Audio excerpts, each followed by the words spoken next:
A very good morning to the students. आज हम पढ़ेंगे हिस्ट्री का lesson number 4 first cities. In this chapter we will read about the civilization and urbanization mean and the peoples how they will living and how they lead their life. देखिए बेटा, अभी जो पीछे के चैप्टर्स हैं उसमें हमने पढ़ा what is a history, why do we need history, history का क्या रोल है, ये सब कुछ। उसके बाद अर्ली जो मैन था उसने किस तरीके से लाइफ में एंटर किया, किस तरीके से उसके चेंजेस आए, और बेसिकली जो फर्स्ट सिटीज़ है वो कहाँ से शुरू हुई। देखिए, after a neolithic age begin to the lead a settle life due to the large scale farming. जो न्यूलिथिक एज के बाद ही बिगेन हुई थी सेटलमेंट ऑफ लाइफ। इसमें क्या हुआ कि जो अर्ली मैन था ही due to the large scale farming they had access food grain or surplus. Moreover, domestication of animals ensure a regular supply of milk, meat, thereby making them less dependent on earlier practice of nomadic hunting and food gathering. जो early man था उसने क्या किया, धीरे धीरे जब उस neolithic age begin हुई थी तो ही स्टार्टेड फार्मिंग, एक्सेस में फूड ग्रेन करना शुरू किया, डोमेस्टिकेशन शुरू की। उसकी जो सारी जो बेसिक नीड थी, he was not dependent on each other, he was getting himself. As a let great change come out in their life style they started living village. और उसके बाद क्या हुआ, धीरे धीरे उनकी लाइफ में कुछ चेंजेस आए, they started living the village community. They were able to meet the challenges of taking their of basic needs, devote more time to various. और जैसे जैसे उनकी बेसिक नीड्स बढ़ती गई, उन्होंने क्या किया कि इस टाइम को मोर डिवोट किया। दे स्टडीली लर्नड, और उन्होंने धीरे धीरे everything they started learning, how to do weaving, making, spinning and etcetera. और जब उन्होंने ये सब कुछ लर्न भी कर लिया था तो they were doing it resulted in a remarkable technology advancement enabling them to specialize in new crafts such as smelting and making alloy। तो उन्होंने उससे alloy बनाने शुरू किए। As a result, a transition from agriculture society to a much more advanced society took place in which towns and cities became nerve or development and progress. This transition has been termed as urbanization। जब उन्होंने ये सब कुछ काम करना शुरू कर लिया तो they were termed as a urbanization। The process of urbanization essentially related to the emergence of town and cities due to the practice of food production and development of different crafts going hand in hand on the trail of progress. Life became more complex. Consequently, a type of barter system started, probably with craft person exchanging their product for their food grain। barter system क्या होता है, यानी कि when they are exchanging their basic needs to others is known as the barter system। ठीक है, the trader and craft person live in proximity and together form well organize community that were larger than the rural communities of their predecessors. People who belongs to such communities share culture, practice, rituals, and traditions. These communities had distinct boundary and administrative system that paved the way for the early towns and cities. Eventually, these developments combined together to give birth to the great ancestry। यानी कि जब उन्होंने एक दूसरे के साथ मिलकर चलना शुरू कर दिया और मतलब उनकी लाइफ में जब हर्डल्स आए उन्होंने उसको अचीवमेंट्स दी, उन्होंने उनको एक्सेप्ट किया, तो these development combined together to give birth to the great ancient civilization। Now, what is a civilization mean? A civilization signifies a highly developed way to living characterized by a developed social system and technological development. It involves a community of people who share certain values, concepts, and practice crucial for their progress and growth. Every civilization growth on technology, advancement, and material progress. Some of the major features of civilizations are urban centers such as towns and cities and efficient administrative system। ठीक है, ये क्या है बेटा, ये सब क्या है कि मेजर फीचर्स हैं सिविलाइजेशंस के, right. The prevalence of complex system of beliefs, specialization of occupation, social as well as economic differentiation, growth of craft and different form of art and agriculture, use of some scripts and language for the communication।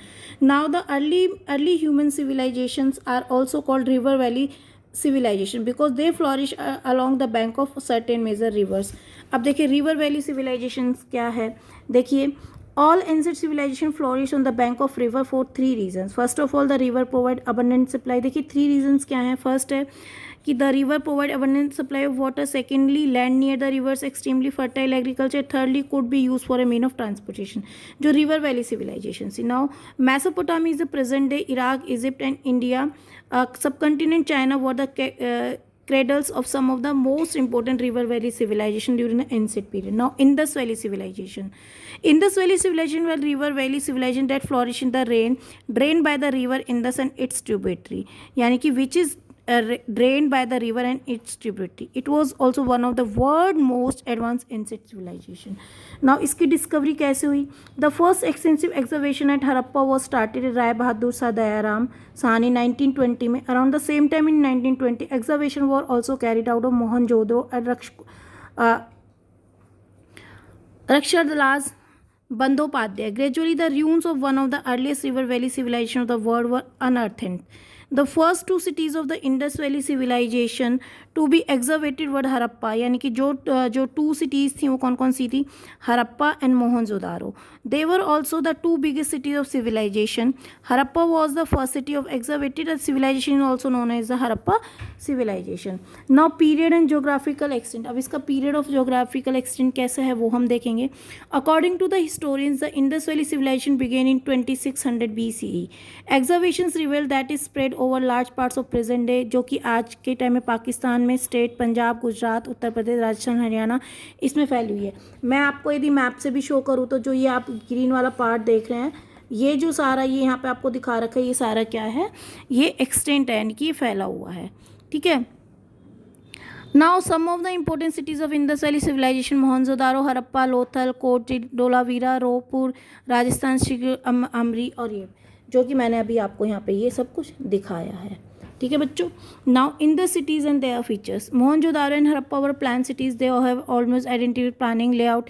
जो इनका जो Indus cities के features है ना, plan cities थी. They were probably twin capitals. Another stringing similarly was poetry founding almost every city. Red poetry painted with design in black, also known as red and black ware. These are other artifacts such as remains of bricks, structure, seals, etc. Terracotta figurines, etc. help in constructing the lives of peoples living in the Indus Valley civilization. देखिए यहाँ पे ये क्या है कि ये आप देखेंगे ruins of the city of Mohenjodaro. ठीक है. Now town planning. जैसा कि मैंने बताया था कि जो ये सिटी थी बिल्कुल प्लान सिटी थी. Now town planning. यहाँ की टाउन प्लानिंग कैसी थी, ये मोस्ट इंपॉर्टेंट क्वेश्चन है. Town planning is one of the unique feature of the Indus valley civilization. Most of the cities seems to be divided into two parts. Citadel which is was located raise ground नीचे की तरफ होता था, and the lower ground located the lower height. Often walls of baked brick were built around each part. These walls probably protected them from flood. To make the walls strong, bricks were laid in an interlocking pattern. देखिए यहाँ पे आप ये सब देखेंगे तो यहाँ पे ये सीटाडेल आपको दिखाया हुआ है. Showcase excellent Indus valley people have achieve in architecture. ठीक है. अब सीटाडेल क्या होता है वो पढ़ेंगे. It was the raise part of the city. Is was often describe is the fort of administration block. The citadel has massive walls. The wall provide protection against flood. The citadel consisted of important buildings like the granary and the assembly of two town halls. Granary at the Mohenjo-daro was the largest building of the city. In Harappa, there were as many as 6 granaries.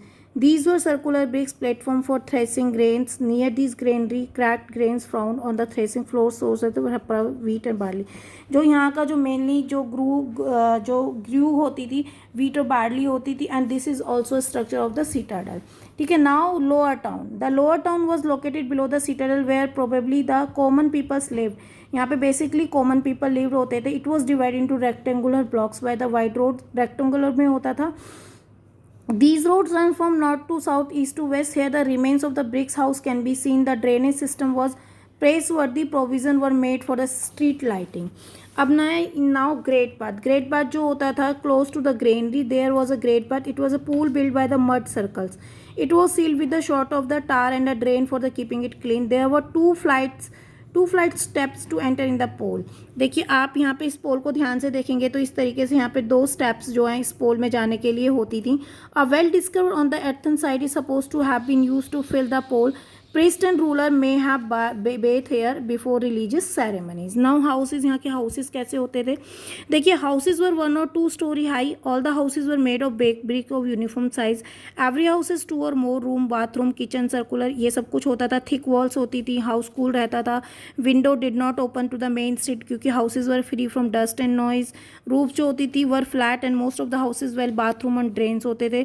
Drainage system कैसा होता था. जो यहाँ का जो drain system होता था, drain were made of baked clean fired bricks होती थी. The kitchen and bathroom had drain leading along the main drain run along the main roads. यानी कि जो ये सब कुछ होता था मिक्स होता था और एक ही जगह जाके ये सब मिलता था.